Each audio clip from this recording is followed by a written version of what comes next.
Bonjour à tous, aujourd'hui donc on s'attaque au CRPE 2022, c'est le groupement 4, un sujet du concours supplémentaire de Créteil. On est sur donc, une première partie, vous voyez, calcul, pourcentage, un camembert, donc on est parti à lecture vraiment attentive du texte. Une enquête donc réalisée dans le secteur des confitures a permis d'étudier l'évolution de l'offre entre 2009 et 2017. Voilà. Le tableau ci-dessous représente donc répartition par année, donc vous avez 2009-2017, des différentes familles de produits, donc des confitures, préparations à base de marmelade, marmelade allégée, etc. Voilà. Les effectifs indiqués correspondent au nombre de marques. Donc ici, 227, 12, etc. En 2009, on vous donne un exemple, il y avait 227 marques qui proposaient donc des produits confitures, gelées ou marmelade. Voilà.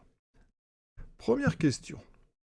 Calcul du nombre de marques donc en 2010, sachant qu'entre 2009 et 2010, il y a eu une augmentation de 58,6%. Donc, on est sur confiture, gelée ou marmelade allégée. Donc, il faut bien aller sur la bonne ligne. Donc, on est ici. On avait 58. Donc, on en a 58 marques en 2009. 58 marques en 2009. On a une augmentation de 58,6%. Donc, on a plus 58,6%. Donc, multiplication par donc 1 plus 58,6 sur 100, c'est-à-dire 1,586. On prend la calculatrice, donc on fait 58 marques, multiplié par donc 1,586, ça me donne ceci. Je transforme, ici, 91,98, on arrondit à l'entier, donc on va arrondir à ici 92. Autre méthode, pour ceux que ça gêne un petit peu, ce 1 plus 58,6 sur 100, vous pouvez calculer d'abord donc 58,6% de 58, qui vaut donc 58 fois 500, enfin 58,6 sur ici 100, d'accord. On prend la calculatrice, d'accord, donc vous faites 58 fois donc 58,6 sur 100.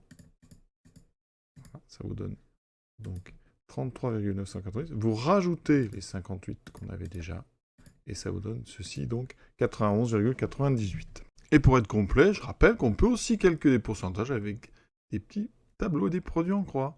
Ici, on sait que 58, donc en 2019, ça représente 100%. Vous voulez calculer 58,6% de cette quantité, d'accord? On va appeler ça X, et donc vous avez le droit de faire produit en croix. Ça veut dire qu'ici, X, c'est ce qu'on appelle la quatrième proportionnelle, c'est 58 fois donc 58,6 divisé par 100. La règle de 3. Donc, à la calculatrice, voici ce que ça donne. Donc 33,988. Vous rajoutez 58 ici, et vous voyez, on obtient le même résultat. Question 2. Maintenant, on sait qu'entre 2010 et 2017, le nombre de marques de la famille, donc confiture, gelée ou marmelade, donc c'est la première ligne du tableau, voilà, donc augmenté de 52,7%. Quel était le nombre de marques dans cette catégorie en 2010? Donc vous voyez qu'en 2017, dans cette catégorie, on a 452 marques. Après une augmentation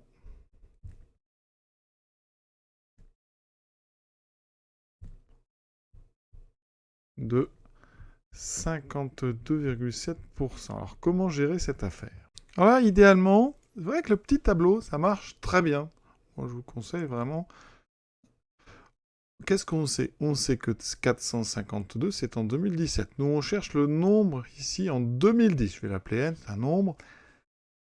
Ici, on sait que ça, c'est 100% de notre quantité de départ. Et donc 452, il y a eu une augmentation de 52,7. Donc 452, ça représente 152,7% de notre quantité de départ. Et donc, petit produit en croix, vous voyez, on va avoir, comme tout à l'heure, n égale donc 452 fois 100 sur 152,7. Et là, le nom va apparaître à la calculatrice. Et vous voyez, ici, ça donne 296. Donc, on répond n est donc à peu près égal à 296. Donc, en 2010, on a 296 marques de la première catégorie. Une augmentation de 52,7% qui vous donnera 452 marques en 2017. Autre façon de gérer l'affaire. Ça, c'est avec un petit tableau. Vous appelez soit n le nombre cherché, donc le nombre en 2010. Imaginez qu'on le connaisse. Qu'est-ce qui se passe? On a une augmentation de plus 52,7%. Donc ça, c'est une multiplication par 1 plus 52,7 sur 100. Autrement dit, par 1,527. Vous pouvez vérifier à la machine. Donc n fois 1,527 doit être égal au résultat qu'on nous donne, c'est-à-dire à, ici, donc 452. Donc on fait une petite division. Le résultat, c'est 452 sur 1,527. Et vous pouvez vérifier, ça donne effectivement 296. Question de calculer l'augmentation en pourcentage du nombre de marques des crèmes ou marron pruneau. Donc évidemment, on va les regarder. Donc crème de marron ou pruneau, on est ici, donc entre 2009 et 2017. Donc on est passé de 11 à 32. On est passé de 11 à 32. Autrement dit, petit schéma, 2009 c'est le départ, on est à 11.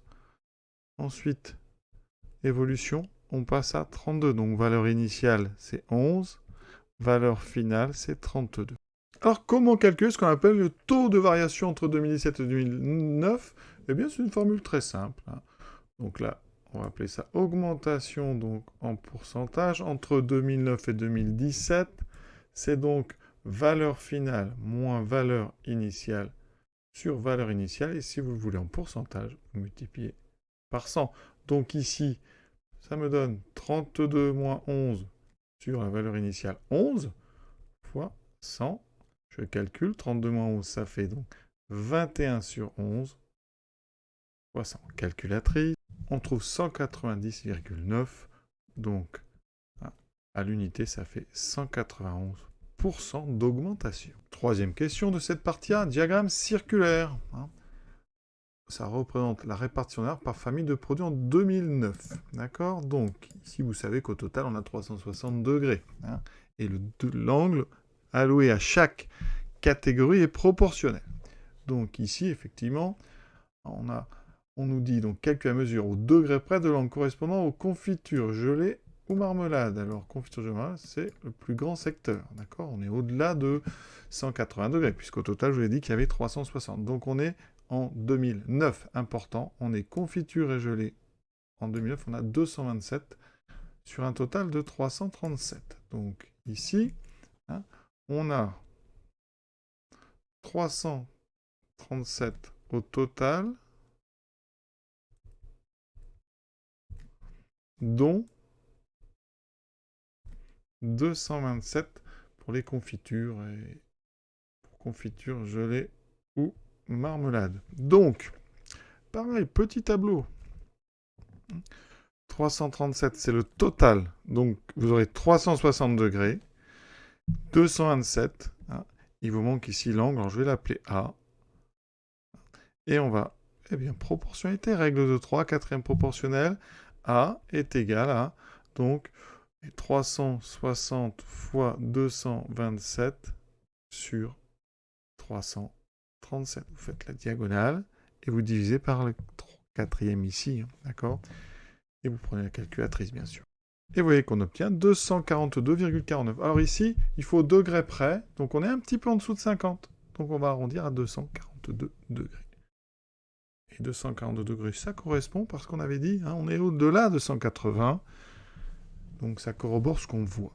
Autre façon de voir les choses, vous calculez en fait combien représente 227 par rapport à 337, vous faites 227 sur 337. En fait, c'est 227 333 septièmes, d'accord, hein, et vous multipliez par 360. Autrement dit, valeur concernée sur valeur totale fois eh bien, le nombre, la quantité que vous avez au total à répartir. Vous avez 362 à répartir.